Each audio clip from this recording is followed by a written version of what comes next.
Good morning everyone. आज हम देखेंगे पाठ नंबर 6 निसर्ग वैभव पूरक पठन।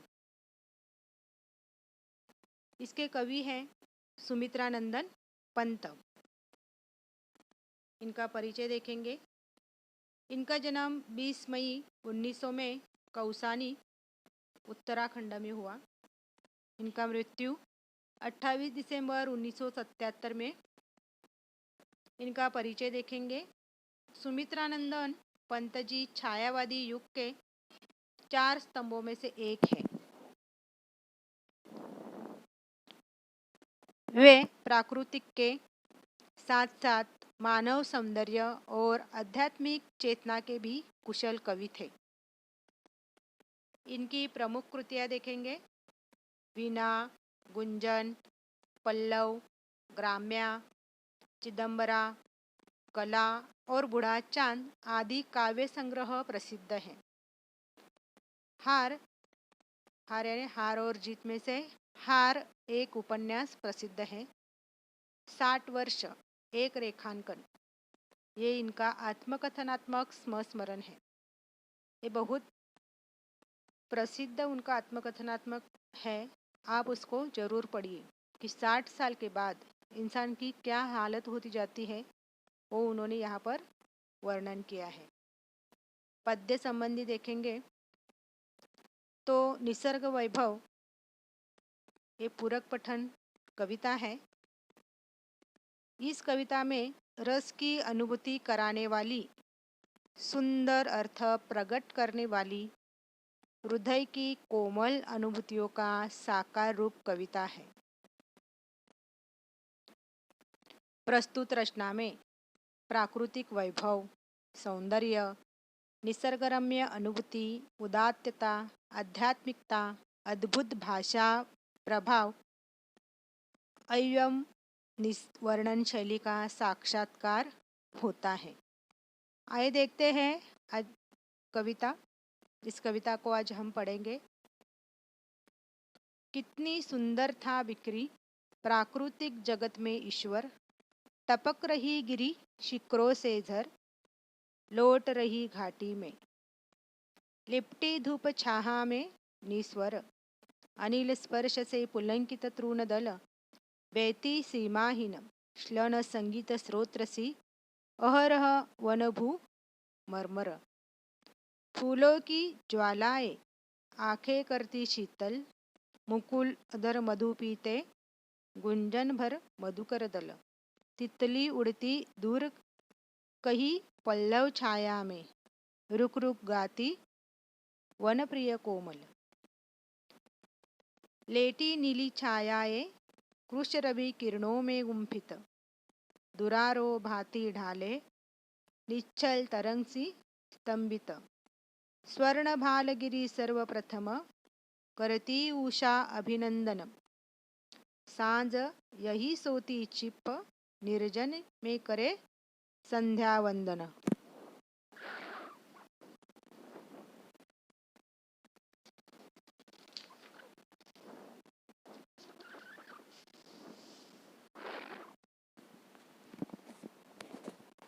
अपलक तारापत शशि मुख का बनता लेखा दर्पण, यही शैल्य कंधों पर सोया जगता गंध समीरन,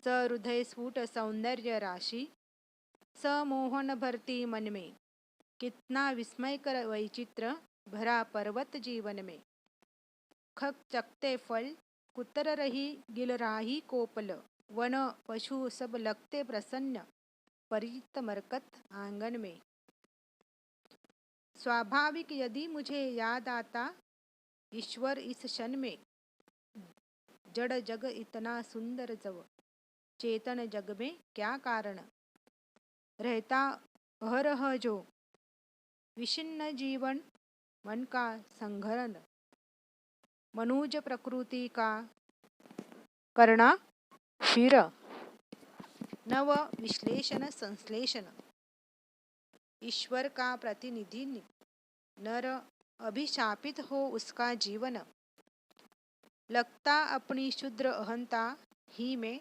सीमित केंद्रित, छिन्न हो गया विश्व चेतना से, मानव मन निश्चित। ये कविता पतझड़ इस कविता संग्रह से लिया है। अगर ये कविता हम देखेंगे तो हमें थोड़ा सा पढ़ने से ही पता चलता है कि इस कविता में निसर्ग का वर्णन किया है। निसर्ग यानी नेचर, वैभव यानी श्रीमंती उसकी इस कविता में वर्णन की है। इस कविता में पंत जी ने कहा है कि प्रकृति के जो भी सौंदर्य है वो उन्होंने यहाँ पर वर्णन किया है। और उन्होंने ये भी बताया है कि साथ ही इस प्रकृति के साथ ही मानव संसार में व्याप्त असंतोष, अहंकार आदि को लेकर कवि चिंतित भी है। और उनका कहना है कि ये जड़ संसार में चारों ओर सौंदर्य बिखर पड़ा है, लेकिन हम उसका आनंद नहीं ले रहे। सभी जीव जंतु प्रसन्न है, लेकिन मनुष्य क्या है, संसार में अटका हुआ है। लेकिन मनुष्य ने क्या करना चाहिए, इस जगत को, इस प्राणियों को, सबको एक साथ लेकर चलना चाहिए।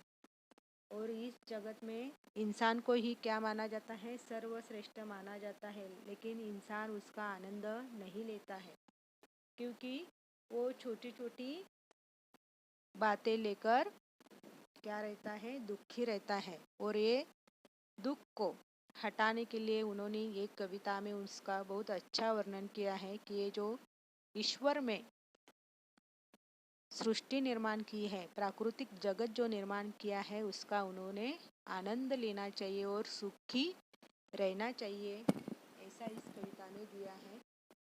ये कविता का भावार्थ हम आगे वाले लेक्चर में देखेंगे। Okay, thank you.